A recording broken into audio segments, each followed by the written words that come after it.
কারবালার মাঠে ফ্যামিলিদেরকে নিয়ে, কোন কিতাব বলছে 372 জন, আবার কোন কিতাবে বলছে 72 জনকে নিয়ে ইমামে হোসেন বাবা কারবালার মাঠে হাজির হলেন। জোরে বলেন। এদিকে ইবনে জিয়াদের লোকেরা বাবাজি ফোরাত নদীর পানিকে বন্ধ করলো। নদীর পানি, ফোরাত নদীর পানিকে বন্ধ করে দিল বাবা। ইবনে জিয়াদ বলতে লাগলো, এ আমার লোকেরা, সেনা বাইরা তোমরা শুনে রেখে দাও, শুনে রেখে দাও, এ পানি শুধু বন্ধ ইমাম হুসাইনের ফ্যামিলির জন্য। ওনারা যদি পানি পান করে নেয়, ইনাদের সঙ্গে যুদ্ধতে পারা যাবে না, ইনাদেরকে যুদ্ধতে পারা যাবে না। তার জন্য ফোরাত নদীর পানিকে বাবা যে 3 দিন ধরে বন্ধ করে রেখেছে। বেরাদুল ইসলাম মাদান সামানি কিরাম, এই সুনামানি কেরো, আমার আব্বাজি মুসলমান ভাইয়েরও, ইমাম হোসেনের বাবা একটা শিশু বাচ্চা ছিল, 7 মাসের বাচ্চা। বাবা যে তার নাম হলো হযরতে আলী আসগার। কি বললেন না? আলী আসগার। বাবাজি 7 মাসের শিশু বাচ্চা। তিনি কি করছেন?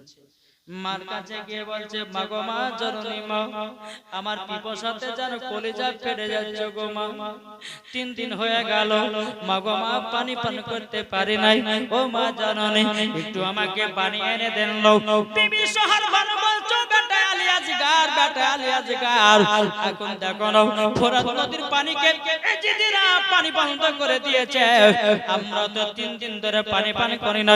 আলী আসগার বলছে, বলে মা, ওগো মা জননী গো, একটু যদি পানি দাও কলিজাটা ঠান্ডা হবে গো মা। আমি মনে হয় পানি না বেগরে আমি মনে হয় দুনিয়া থেকে বিদায় নেব। বিবি সোহারবানু বলছে, বলো গো মা, বেটে কথা বলো না, কেন না কোন মার সামনে একটা বাচ্চা মরে যাক, কোন মা জননী চায় না। কে চায়? আলী আসগার বলছে, মাগো মাগো, আমার খিদা জ্বালাতে, পিপাসা জ্বালাতে আমার কলিজাটা শুকিয়ে গেল। ও মা জননী, আমাকে একটু দয়া করে দিন, দয়া করে দিন। ও গো মা জননী, আমি জানো পানি পান করতে পারি। এদিকে বেরাদুল ইসলাম মাদান সামানি কিরাম, বিবি সোহারবানু বলছে, বেটা আলী আসগার, আমি তোমাকে পানি এনে দিতে পারবো না বেটা। এদিকে আলী আসগার বলছে, মা গো, আমার জিবার সঙ্গে জিবাটা মেলায়া দি, একটু যদি রস পাই গো মা, আমার পিপাসাটা যেন মিটে যাবে। বিবি সোহারবানু বলছে, বেটা তাই হবে, আসো আমার জিবার সঙ্গে জিবাটা লাগাও। বাবা জিবার সঙ্গে জিবাটা লাগালেন, বাবা যে একটু রস পাওয়া গেল না। ওগো মা জননী, মা মা, আমি তো একটু কোন রস পেলাম না গো মা। ওগো মা, আমার পিপাসার জ্বালায় যেন কলিজাটা আপনার শীতল হয়ে যায় গো মা।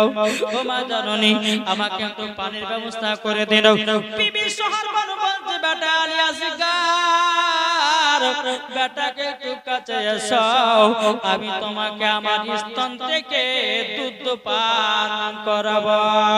আলী আসগার তিনি বাবা কি করলেন, মার স্তনে যখন আপনার মুখটা লাগিয়ে দিয়েছে, বাবা দি মুসলমান ভাইয়েরা, এক ফোঁটাও দুধ বেরিয়ে আসলো না। আলী আসগার বলছে, মা গো, এক ফোঁটা তো দুধ বেরিয়ে আসলো না। ও মা জননী মা, এক ফোঁটা তো দুধ আমি পেলাম না। বাবা দি বিবি সোহারবানু বলতেছে, এই বেটা আলী আসগার, 3 দিন ধরে আমিও পানি পান করি নাই, তার জন্য বুকের দুধটা শুকিয়ে গেছে। ও গো বেটা, বেটা পানি দিতে পারলাম না। ও বেটা গো, তোমাকে দুধ পান করাতে পারলাম না। ও গো বেটা, কি করা যায় দেখতেছে গো।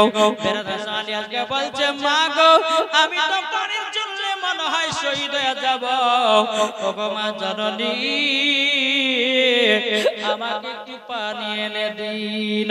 এদিকে বেরাদুল ইসলাম মাদান সামানি কিরাম, বিবি সোহারবানু বাবা মনে মনে চিন্তা করছে, আল্লাহ গো, আমার স্বামীর কাছে কোনো জিনিস চাইনি।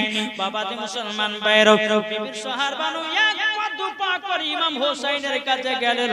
ইমাম হোসেনকে বলতেছে, ওগো স্বামী আমার গো, একটা জিনিস চাইবো, আপনি কি আমাকে দিবেন নাকি? স্বামী গো, আপনার কাছে কোনো জিনিস আমি চাই না। ওগো স্বামী আমার, আমাকে একটুখানি পানির ব্যবস্থা করে দিন। এদিকে ইমামে হোসেন বলছে, ওগো বিবি সরবার, তুমি তো দেখতে পাচ্ছ এজিদিরা আপনার কি করেছে, ফোরাত নদীর পানিকে 3 দিন ধরে বন্ধ করে রেখেছে। এই বিবি সোহার বানু, আমি এখন পানি আনবো তো আনবো কেমন করে? এই বিবি সোহার বানু গো, এজিদিরা ফোরাত নদীর পানিকে ঘেরাও করে রেখেছে, আমাদেরকে পানি পান করতে দেবে না। বিবি সোহার বানু চোখের পানি জরা বলছে, বলে স্বামী গো, স্বামী গো, আমার বেটা আমার সামনে মরে যাবে, আমি এটা সহ্য করতে পারি না। স্বামী গো, আপনার কাছে কোনদিন কোন জিনিস চাই না, আজকে আপনার কাছে এটাই আবেদন করেছি। ইমামে হোসেন বাবা যে তিনি মনে মনে চিন্তা করেন লাগো, আমার বিবি সোহারবান তো কিছু আমার কাছে চাই নাই, আজকে মুখ পেটে পানিটার কথা চাইছে। যেমন করে হোক আমার বেটা আলী আসগারকে আমি ফোরাত নদী থেকে পানি পান করব। রক্ত লালে লাল হইল কারবালার ময়দান, রক্ত লালে লাল হইল কারবালার ময়দান। আর সখিনা কান্দে মাদিনাতে, সুগুরা কান্দে কারবালাতে, সখিনা কান্দে মাদিনাতে, আরে সুগুরা কান্দে কারবালাতে। পানির জন্য ছটফট করে, পানির জন্য ছটফট করে আলী আসগারে, রক্ত লালে লাল হইল কারবালা ময়দান, রক্ত লালে লাল হইল কারবালা ময়দান। আরে মুহররম মাসের 10 তারিখে ইমাম হোসেন গেলেন কারবালাতে, মুহররম মাসের 10 তারিখে ইমাম হোসেন গেলেন তিনি কারবালাতে।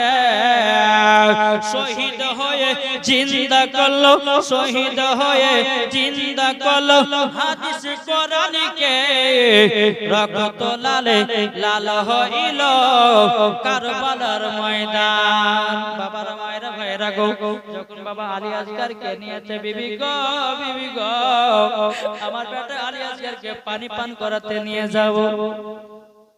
ইমাম হোসেন কি করেছে বাবা, পেছনে বাবা আলী আসগারকে একটা কাপড় দিয়ে বেঁধে নিয়েছে। বেরাদ ইসলাম মাদান সামানিকরা পেছনে বাবা কাপড় দিয়ে বেঁধে নিয়েছে। ইমাম হোসেন বলতে, বিবি সোহারবানু গো, আমাদের তাম্বুর ভিতরে একটা চামড়ার ব্যাগ আছে, 7.5 লিটারের চামড়ার ব্যাগ, ওই চামড়ার ব্যাগটা দাও, আলী আসগারকে পানি পান করাবো। আর এই চামড়ার ব্যাগে একটু তোমাদের জন্য পানি আনবো। বেরাদার ইমাম হোসেন রাদিয়াল্লাহু তাআলা আনহু তিনি বাবা চামড়ার ব্যাগ দিলেন বাবা, পেছনে আলী আসগারকে বাবা একটা কাপড় দিয়ে বেঁধে নিয়েছে বাবা। বেরাদ ইসলাম তুলতুল ঘোড়ার উপর ইমাম হোসেন বাবা চড়ে গেছে, টুক টুক টুক টুক করে বাবা দিয়ে আপনার ফোরাত নদীর দিকে আপনার চলতে লাগলো।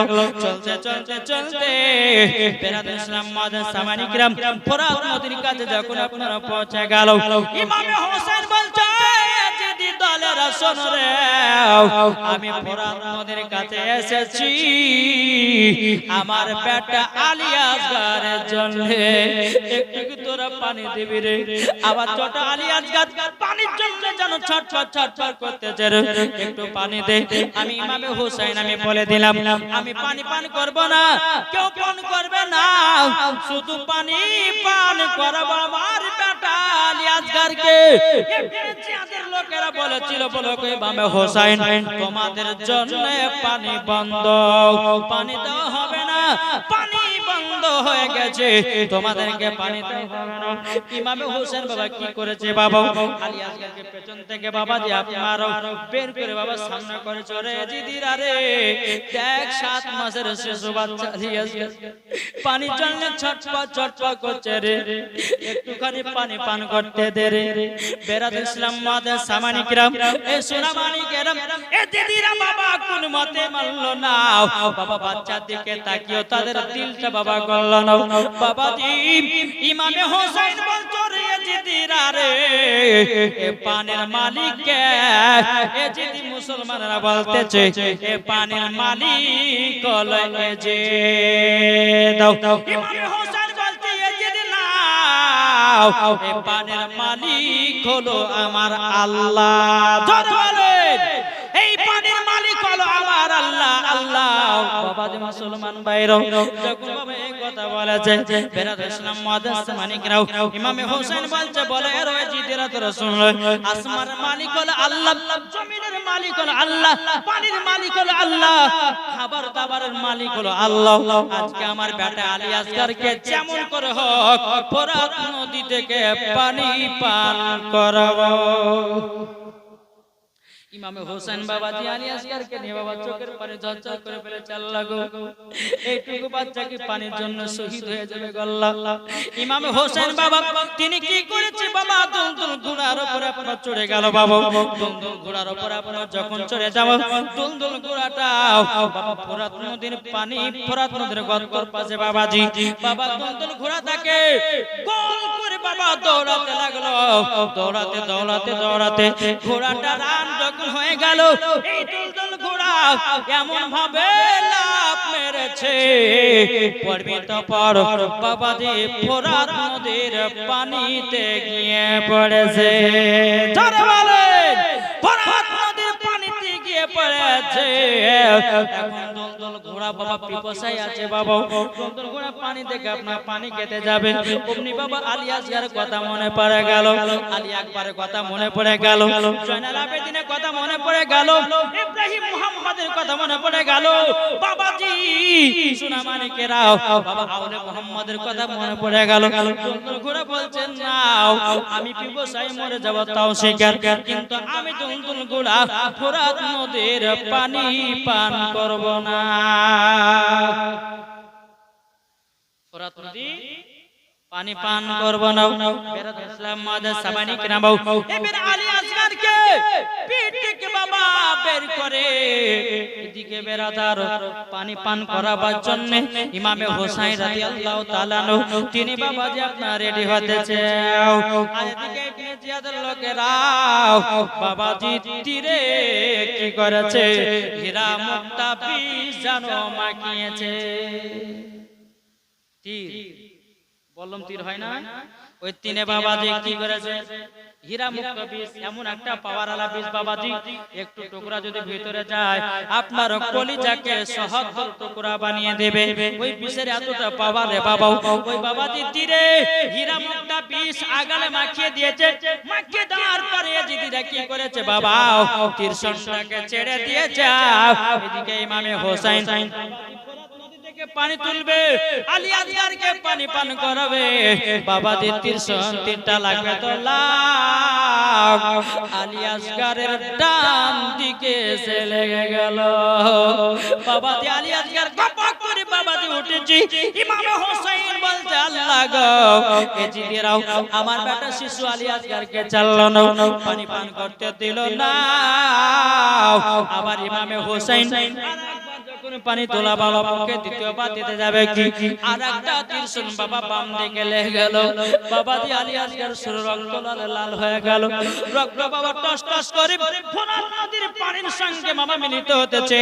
ফোরাত নদীর পানিটাও বাবা রক্ত লাল হয়ে গেল। ইমামে হোসেন তিনি বলছে আল্লাহ গো আমার বেটা আলী আসগরকে পানি পান করার জন্য আল্লাহ গো আবার বেটা জানো শহীদ হয়ে গেল, শহীদ হয়ে গেল। আল্লাহ এখন আমার বিবি সোহার বাবা কি জবাব দেব? এদিকে বেরাদার ইমাম হুসাইনের বাবা ওই যে চামড়ার ব্যাগটা বাবা, চামড়ার ব্যাগে বাবা দি 7.5 লিটার পানি ঢুকে নিয়েছে ফ্যামিলির জন্য। এখন ইবনে জিয়াদের মনে মনে ভাবছে, বলে দেখো ইমাম হুসাইনের ওই চামড়ার ব্যাগে পানি ঢোকানো আছে, ওই পানিটাকে তীর মেরে ফেলায়া দাও। বাবা দি তীর মেরে মেরে সব পানি জানো বাবা জি আপনার ফেলে দেওয়া হলো। বাবা ব্যাগে একটুকু পানি থাকলো না। ইমামে হোসেন চোখের পানি ধরায়া আলী আসগারের বাবা মৃতদেহটা আপনার নিয়ে জানা বুকের ভিতর লাগায় নিয়েছে। এরকম ভাবে আপনার চাদর দিয়ে আলী আসগারকে এরকম ভাবে আপনার বেঁধে নিয়েছে বাবা। বেঁধে নেওয়ার পরে দুলদুল ঘোড়ার উপরে ইমামে হোসেন চড়ে গেলেন। চড়ে যাওয়ার পরে বাবা যে টুক টুক টুক টুক করে বাবা তাম্বুর কাছে পৌঁছে গেল। তাম্বু ঘরের কাছে পৌঁছে গেল। এদিকে বিবি সোহার বানু বলছে, স্বামী গো, ও গো স্বামী আমার, স্বামী আমার, আপনার কাছে একটা আবেদন করব গো স্বামী। বলে কি আবেদন? আমার বেটা আলী আসগারকে এমন ভাবে পানি পান করিয়েছেন, আমার আলী আসগার যেন আরামের ঘুম পাড়তেছে। ইমামে হোসেন চোখের পানি ঝরা বলছে, বিবি গো, ও গো বিবি, ও বিবি, এমন এমন কীর্তি কেমন হয়েছে, আমার আলী আসগারকে পানি পান করতে নিয়ে গেলাম ফোরাত নদীতে। ইবনে জিয়াদেরও তারা যেন তীর মেরে আমার বেটাকে যেন শহীদ করে দিয়েছে। বিবি সরমান বলতে, স্বামী গো, আমি তো মনে ভাবলাম আমার আলী আসগার পানি পান করে যেন আরামের ঘুম যেন পড়তেছে।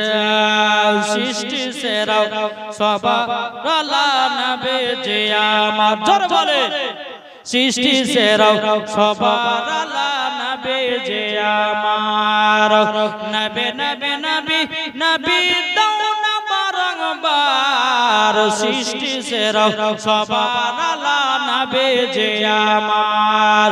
আরে মানুষ এলো গেল যত শত, আরে কে হবে গো নবীর মতন, ঠিক কিনা বলেন? ঠিক না? মানুষ এলো গেল যত শত, আরে কে হবে গো নবীর মতন, সৃষ্টি সেরা সবার আলা নবী যে আমার, সৃষ্টি সেরা সবার আলা নবী যে আমার। আরে মুহররম মাসের 10 তারিখে ইমাম হোসেন গেলেন তিনি কারবালাতে। মুহররম মাসের 10 তারিখে ইমাম হোসেন গেলেন তিনি কারবালাতে। শহীদ হয়ে জিন্দা করলো, শহীদ হয়ে জিন্দা করলো হাদিস কোরআনকে। জোর হবে না বাবাজি? এই তো ইমামে হুসাইন, তিনার বেটা আলী আসগার যখন বলেছে, বিবির শহর বানু বলতেছে, বলে স্বামী গো দেখি বেটাটা দেখি। কলিজা থেকে আপনার বেঁধে ছিল বাবা। আলী আসগারকে যখন আপনার বের করেছে বাবা, শরীরটা রক্ত লালে লাল হয়ে গেছে। বিবি সোহার বানু বলছেন, স্বামী গো, আমি এটা কখনো ভাবতে পারি না গো স্বামী, ও স্বামী আমার, এটা আমি ভাবতে পারি না, আমি এটা ভাবতে পারি না আমার বেটা আলী আসগার এজিদেরা শহীদ করে দেবে।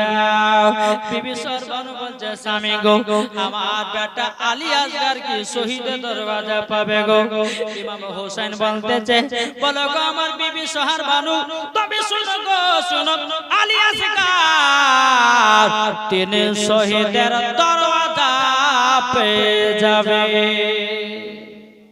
বহু লম্বা ঘটনা কারবালার। এই কারবালার জীবনে শুনতে গেলে বাবা কমসে কম 7 রাত লাগবে। 7 রাত, কত বললেন? 7 দিন লাগবে। আমাদের মুর্শিদাবাদের মালদাতে 7 দিন 5 দিন করে জীবন হয় একটা স্টেজে। জি, আপনাদের এলাকায় শুধু একদিন জলসা, আমাদের মুর্শিদাবাদের এলাকায় শুধু বেরাদুল ইসলাম মুআদ্দাস সামানী کرام 3 দিন 4 দিন 5 দিন 12 দিন 8 দিন করে শুধু এক জায়গাতে জীবনী হয়।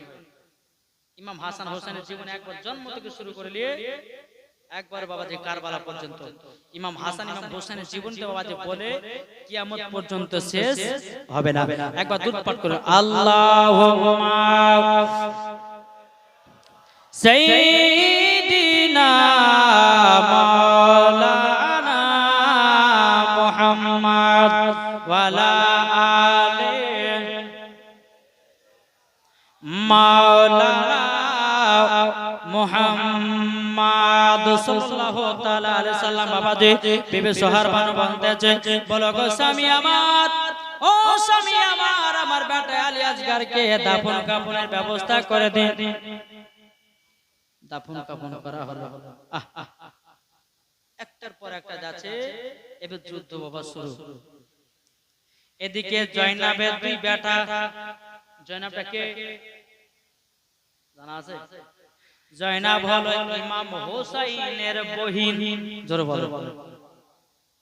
ইমাম হোসাইনের বহিন জয়নাব, তিনি বলছে, বলে ভাই, ওগো ভাই, ইমামে হোসাইন কারবালাতে একের পর এক যাতেছে আর জানো শহীদ হতেছে। ওগো ভাই ইমামে হোসাইন, আমি তো মহিলা, আমি তো কারবালা যেতে পারবো না। ওগো ভাই তবে শোনো গো, আমি তো কারবালা যেতে পারবো না। আমার দুটা বাচ্চা আছে, দুটা বেটা আছে।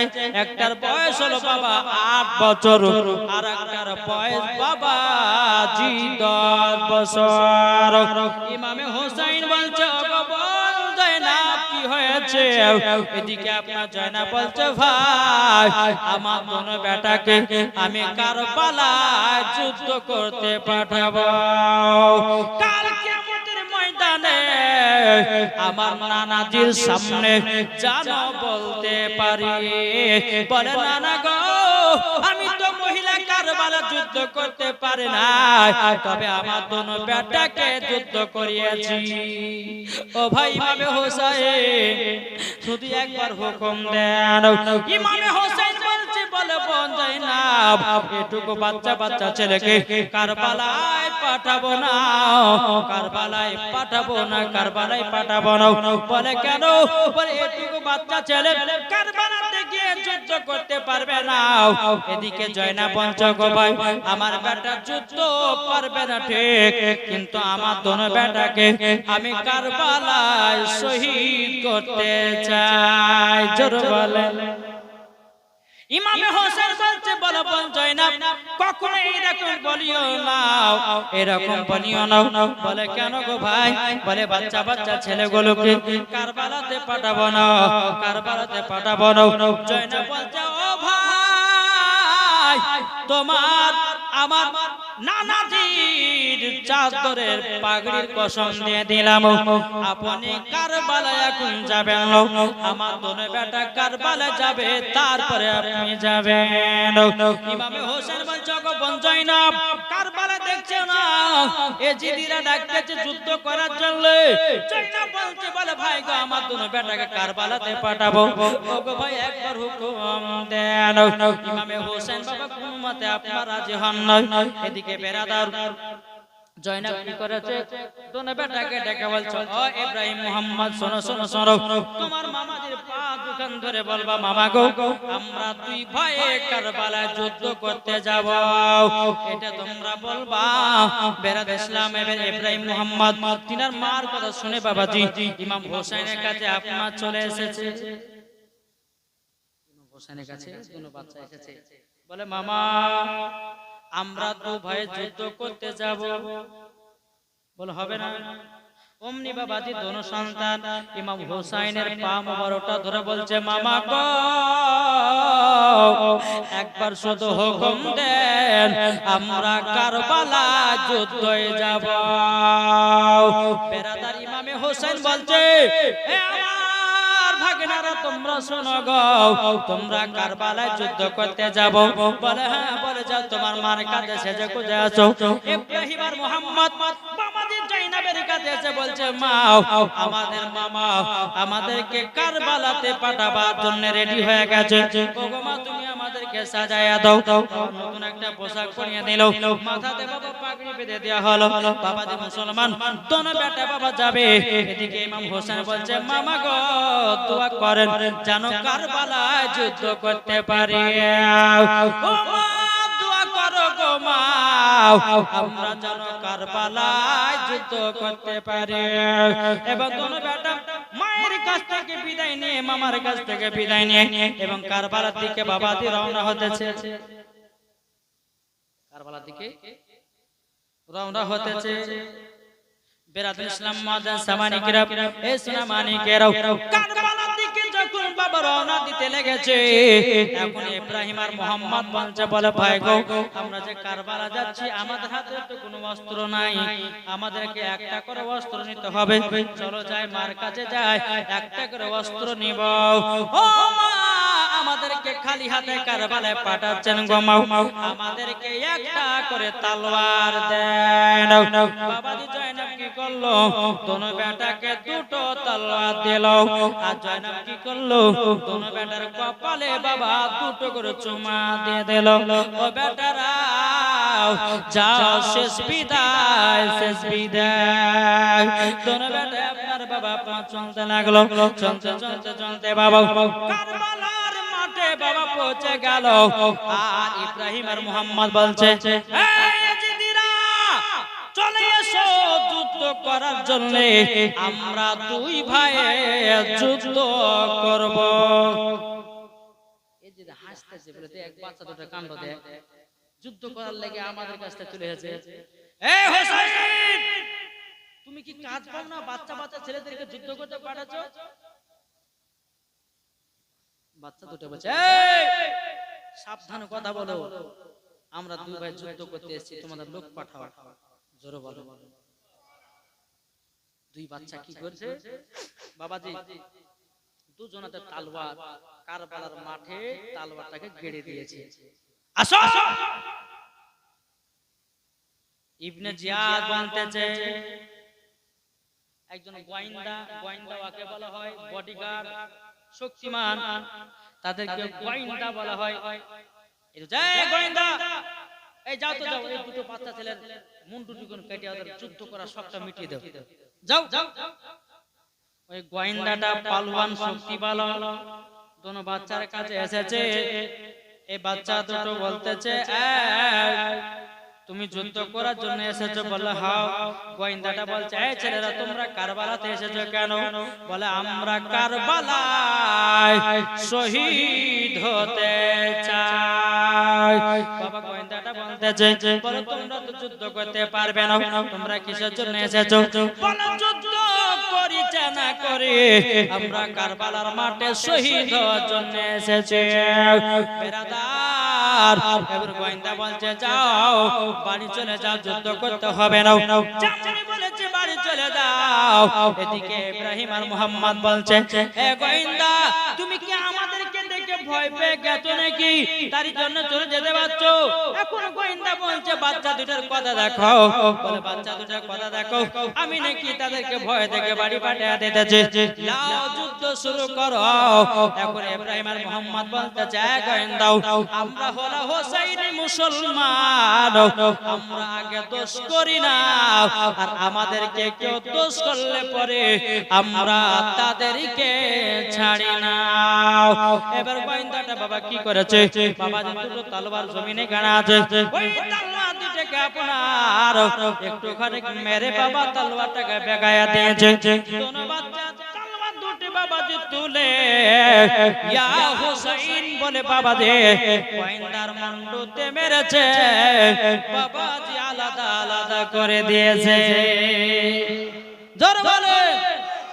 আলাদা করে দিয়েছে আবার ইবনে জিয়াদ বলতেছে বলে বাপরে এটুকু বাচ্চার শরীরে এত শক্তি গোয়েন্দা যাও দুটো গোয়েন্দা যাও যাবার পরে ওই বাচ্চা দুটোর যুদ্ধটা শেষ করে দাও আবার দুটো গোয়েন্দা এসেছে যুদ্ধ লেগেছে বাবা যুদ্ধ করতে বাবাজি দুই ভাই আপনার কি করেছে দুজনার মুন্ডকে কেটে বাবা আলাদা করে দিয়েছে দেহ আলাদা মুন্ডু আলাদা বাবাজি মুসলমান ভাইরা ইবনে জিয়াদ দেখতেছে বলে কি ব্যাপার এইটুকু বাচ্চা দুটোকে পারে না, এটা তো লজ্জার বিষয়। বাবাজি 10 জনকে পাঠানো হলো। বাবা 10 জনকে বাবা আপনার ঝেড়ে দিয়েছে, যেমন কলা গাছ কাটলে বাবা যেমন ঝাড়ে ওই রকম ভাবে মুন্ডগুলো কেটে কেটে কারবালার মাঠে ফেলিয়ে নিতেছে। এবার বাবা 30টা পাঠালো, 30টা বাবাজি শেষ করে দিল। 50টা পাঠালো, 50টা সঙ্গে যুদ্ধ করতে করতে করতে বাবা ইবনে জিয়াদেরা কি করলো বাবা ওই তীরে বাবা হীরা মুক্তা বিষ মিশায়া দিল। দুধ থেকে তীরগুলো ছাড়তেছে বাবা যে ইব্রাহিম নামে ছেলেটার কলিজাতে বাবা একটা লেগে গেল। অমনি বাবাজি গুড়া থেকে তীরে আপনা পড়ে গেল। বাবাজি এজিদেরা বাবা আপনা তাকে লাথি মারতেছে, কি বাবা আপনার বুকে লাথি মারে, কি বাবা জাঙ্গে লাথি মারে, কি বাবা আপনার মুখে লাথি মারতেছে। এদিকে মুহাম্মদ নামে ছেলেটা যুদ্ধ করে যায়। তিনি চিন্তা করছে কি ব্যাপার আমার ভাই ইব্রাহিম গেল কোথায়? যুদ্ধ করতে করতে কই কোথায় গেল? শুধু ঘোড়াটা দেখতে পাই, শুধু ঘোড়াটা দেখতে পাই।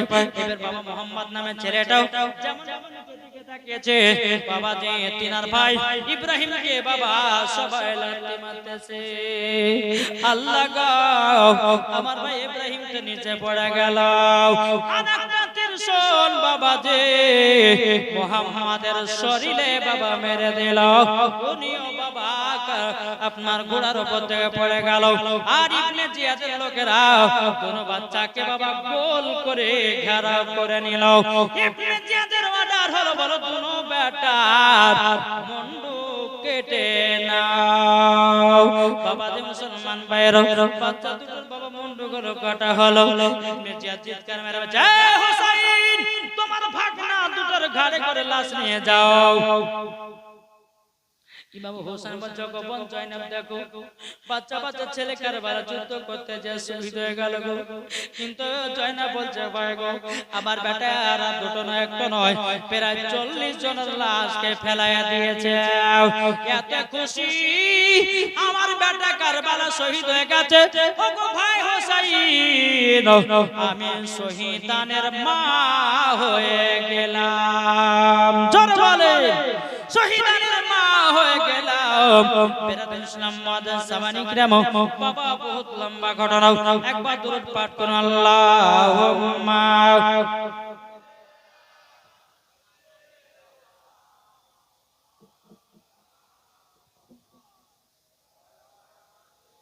ওয়ালা আলি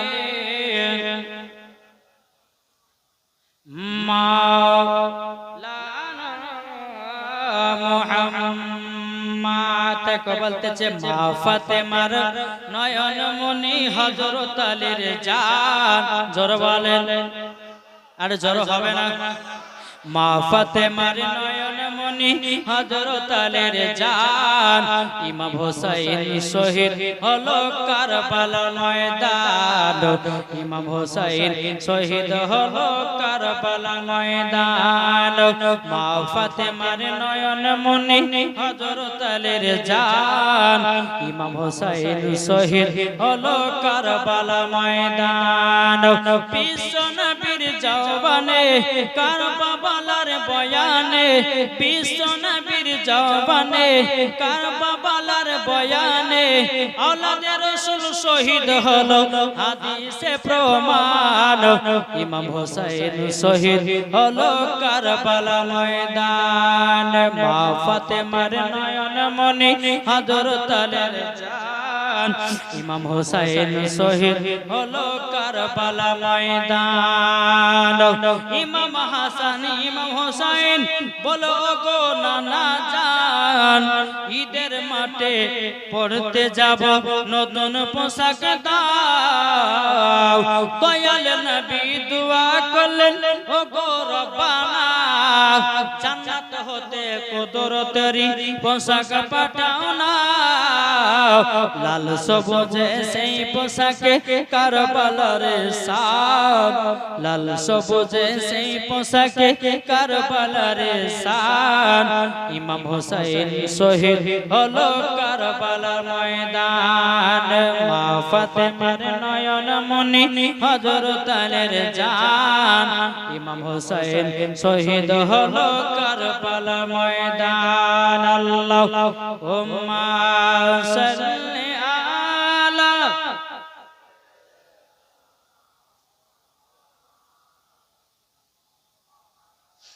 ওয়ালা আলে মাওলানা মুহাম্মদ সাল্লাল্লাহু আলাইহি সাল্লাম। এই যে বলছে ইমাম হোসেন তোমার দোনো ভাগিনার লাশ ধরে নিয়ে যাও। ইমাম হোসেন বাবা দৌড়াতে দৌড়াতে গিয়ে বাবাজি সোনা মানে কেরাও দোনো ভাগিনার লাশ মুন্ডুটাকে বাবা এক জায়গাতে একত্রিত করা হলো। ইমাম হোসেন দোনো ভাগিনার লাশ দেখে কান্না করে আল্লাহ গো এটুকু বাচ্চা কারবালা যুদ্ধ করতে গিয়ে শহীদ হয়ে গেল। আল্লাহ এই দুটো বাচ্চাকে শহীদের দরওয়াজা দান করিও।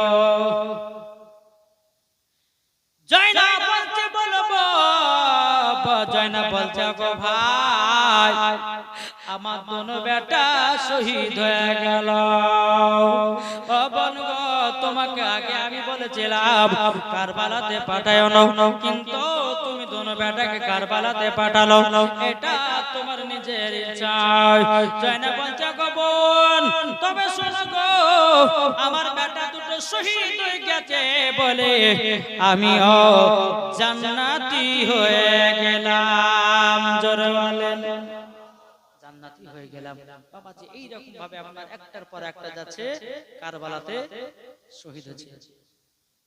ইমামে হোসেন তিনি কারবালায় নামবে, মাথায় আছে আমার নবী মুস্তাফার পাগড়ি মুবারক, আর মাজাতে আছে মা ফাতেমার চাদর বাঁধা, আর হাতে আছে জুলফিকার তলোয়ার হযরতে আলী। জোরে বলেন ইবনে জয় ইমাম হোসেন যুদ্ধ করতে তাড়াতাড়ি এসো। ইমাম হোসেন রেডি হয়েছে, দুলদুল ঘোড়া চাপবে।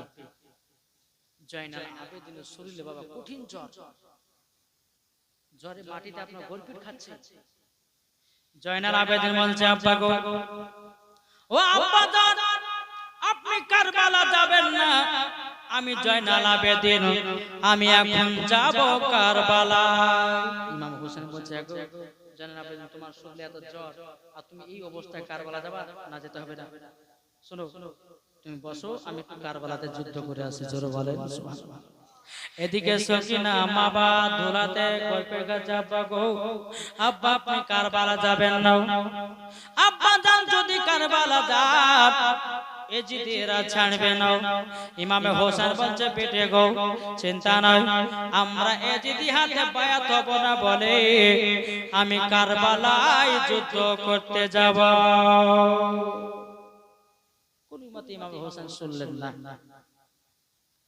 টক টক টক টক করে বাবা কারবালা মাঠে পৌঁছে গেল। ইমামে হোসেন বলছেন এই ইবনে জিয়াদের লোকেরা শোন, আমি যুদ্ধ করার জন্য আমি কারবালায় হাজির হয়ে গেলাম, আয় চলে আয়। কিন্তু ইমামে হোসেন বলতেছে পরে ইবনে জিয়াদের লোকেরাও এখন শোন আমি তোদেরকে এখন কোরআন হাদিস থেকে ওয়াজ শোনাবো। ও ইবনে জিয়াদের লোকেরা আমার কোরআন হাদিসের ওয়াজ তোরা শুনবে। ইবনে জিয়াদার বলতেছে এই ইমামে হোসেন তুমি বাঁচবার জন্য আমাদেরকে ওয়াজ শোনাচ্ছো। ইমাম হোসেন বলছে বলে নাও কাল কিয়ামতের ময়দানে আল্লাহর কাছে আমার জন্য যেন বিচার না দিতে পারে আমি সেটাই কমপ্লিট করে দিলাম। শুনলে ভালো, না শুনলে আরো ভালো, যেটা আমার কর্তব্য ছিল বলে দিলাম, এই বিচার আল্লাহর কাছে দিতে পারবে না। ইবনে জিয়াদারা বলল বলে ইমামে হোসেন তোমার হাদিস কোরআন বাণী শুনবো না, আমরা ওয়াজ শুনবো না। ইমাম হোসেন বলছে ওরে ইবনে জিয়াদের লোকেরা তোমরা তো আমার নানাজির কলমা পড়ে মুসলমান হয়েছো, আরে ইবনে জিয়াদের লোকেরা তোমরা আহলে বায়াতকে মুহাব্বত করো না, তোমাদের নামাজ রোজা সব কিছুই বেকার। ইবনে জিয়াদ লোক পাঠাও, লোক পাঠাও। আর একটা বাবা শক্তিমান গোয়েন্দা বলে একটা বডিগার্ড মানুষকে পাঠানো, পাঠিয়ে দেওয়ার পরে ইমাম হোসেনের কাছে হাজির। তো গোয়েন্দারা যে ইমাম হোসেন যুদ্ধ শুরু করেন। ইমাম হোসেন বলছে আমরা আগে যুদ্ধ শুরু করি না, আর যারা আমাকে ছাড়ে না আমরাও তাদেরকেও ছাড়ি না। গোয়েন্দাটা বাবাজি ইমাম হোসেনের তালবার একটা বাড়ি দিয়েছে। ইমাম হোসেন কি তালবার তুলে বাবাজি এমন ভাবে মন টুটে দিয়েছে, মাথা আলাদা, দেহ আলাদা, জোরে বলে। ইবনে জিয়াদের লোকের বাবা থরথর করে কাঁপতে লেগেছে। ইমাম হোসেনের একটা শরীর বাবা যে একটা তাকত, একটা ভয়ানক একটা চেহারা। ইবনে জিয়াদ বলতেছে, বলে যাও ইমাম হোসেনের সঙ্গে যুদ্ধটা করে এসো তোমরা। কমসে কম বাবাজি 100 জনকে কারবালার মাঠে নামিয়ে দিয়েছে। একদিকে ইমামে হোসাইন আর একদিকে বাবাজি 22,000 সৈন্য। কত? 22,000। তাহলে বলুন কারবালার মাঠটা কেমন বাবা মানাবে?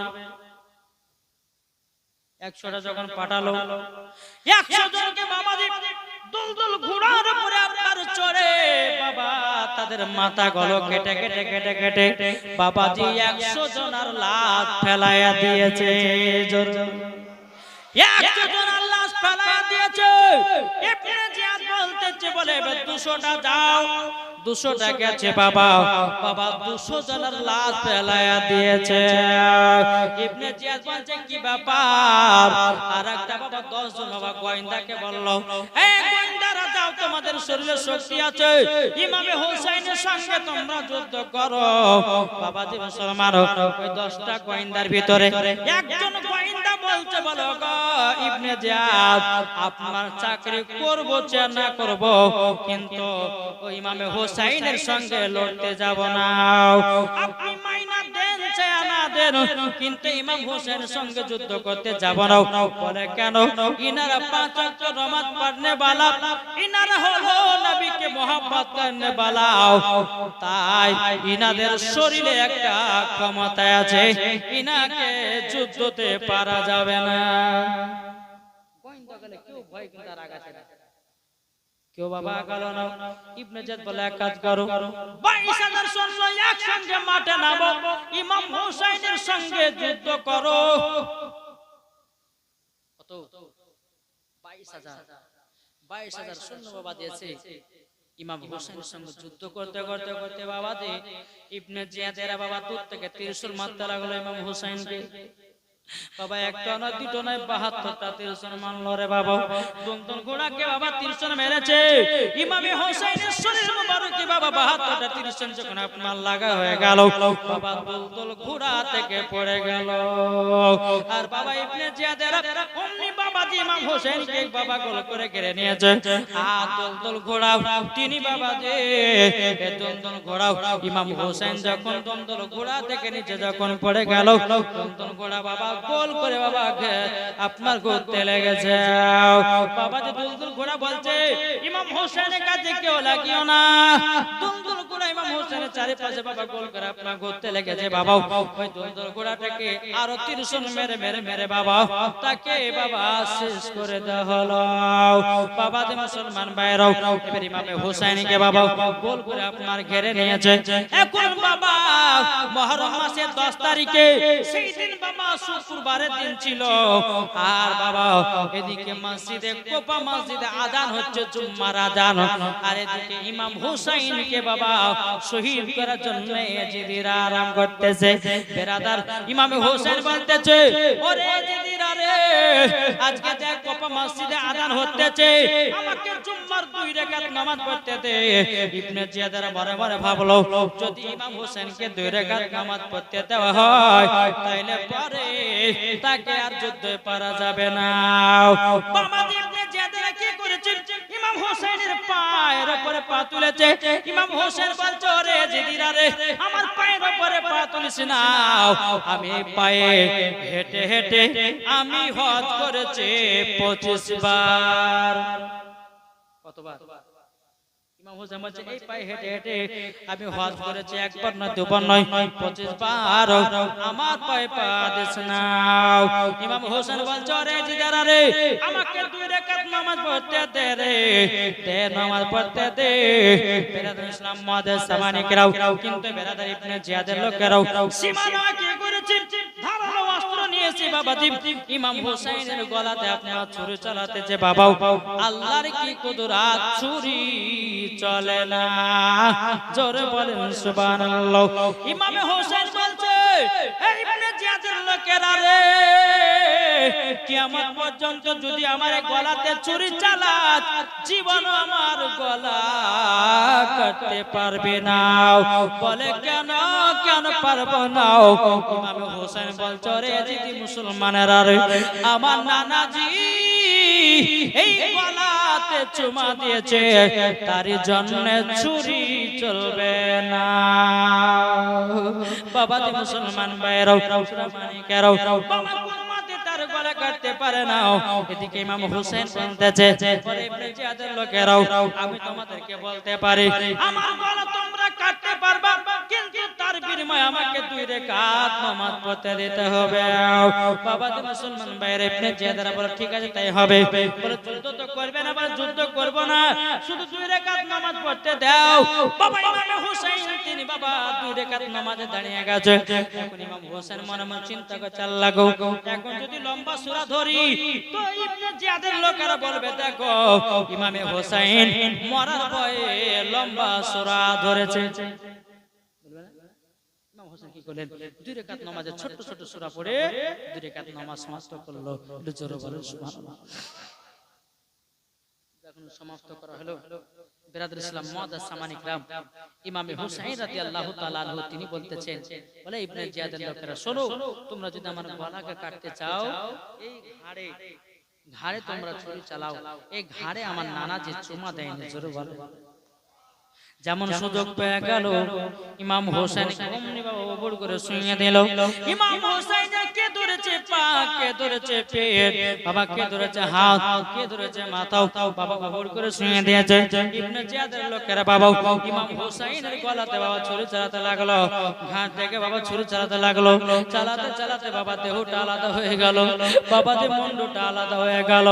ইবনে জিয়াদের লোকেরা তারা কি করলো বাবা যে লোহার পল্লবের উপরে ইমাম হোসেনের মাথা মুবারক রেখে দিয়েছে।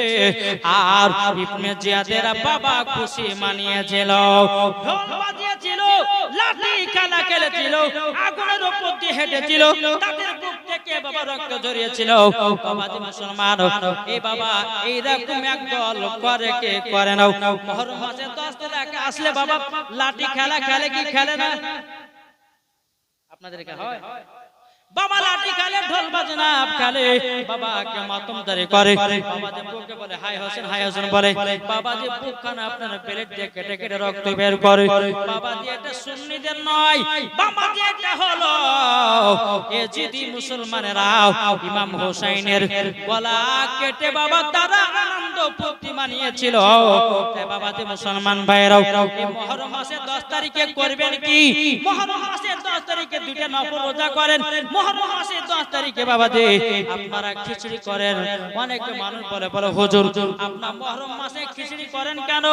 ইমাম হোসেনের এতি খান নাকি? বলে না, ইমাম হোসেনের জন্য খিচুড়ি খাই না, খিচুড়িটা খাই হযরত নূহ আলাইহিস সালামের জামানা থেকে।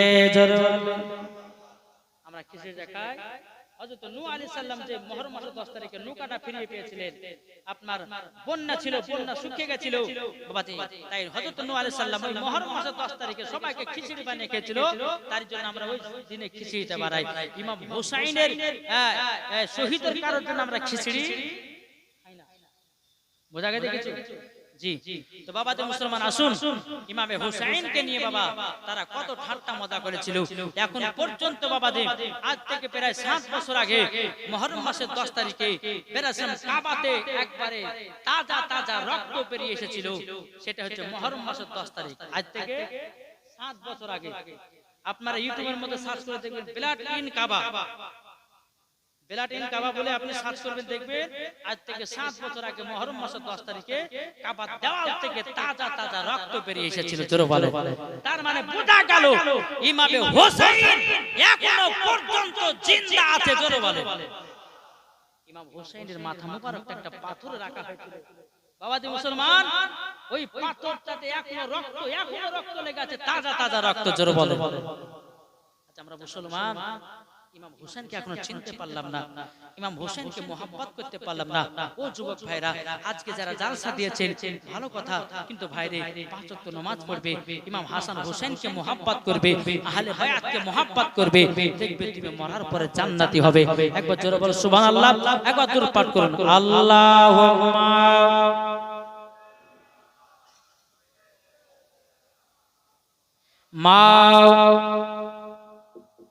মাওলানা মুহাম্মদ ওয়া আলা আলিহি মাওলানা মুহাম্মদ সাল্লাল্লাহু তাআলা আলাইহি সাল্লাম তাকে বলতেছে একদিন তোমার নাম হবে লাশ, একদিন আমার নাম হবে লাশ, একদিন তোমার নাম হবে লাশ, একদিন আমার নাম হবে লাশ। সাদা কাপড় পরবে দেহ, রবে না আর আপনি কেহ, সাদা কাপড় পরবে দেহ, রবে না আর আপনি কেহ, বন্ধ হবে একদিন তোমার নাম হবে লাশ, একদিন আমার নাম হবে লাশ। ঠিক না? জানা যায় ঠিক কিনা? প্রত্যেকটা মানুষকে বাবা যে মুসলমান সোনা মানিকেরা সবাইকে মরতে হবে, আর প্রত্যেকটা মানুষের নাম হবে বাবা লাশ। ঠিক কিনা বলেন? বলতেছে মসজিদে এলান হবে, একে একে জানবে সবে, সকলে আসবে তোমার বাড়ি। মসজিদে এলান হবে, একে একে জানবে সবে, সকলে আসবে তোমার বাড়ি। বড় পাতা গরম পানি আনিবে কেউ আতর দানি, বড় পাতা গরম পানি আনিবে কেউ আতর দানি, কেউ কাটবে ঝাড়ের বাস, একদিন তোমার নাম হবে লাশ, একদিন আমার নাম হবে লাশ। ঠিক না? জানা যায় শরীকি হবে কত বন্ধু বান্ধব, 300 মাটি দিবে ভাই। জানা যায় শরীকি হবে কত বন্ধু বান্ধব, 300 মাটি দিবে ভাই। তোমরা সামনে রাখবে যেতে হবে কবরেতে, তোমরা সামনে রাখবে যেতে হবে কবরেতে, পবিত্র কোরআন লেখা একদিন আমার নাম হবে লাশ, একদিন তোমার নাম হবে লাশ।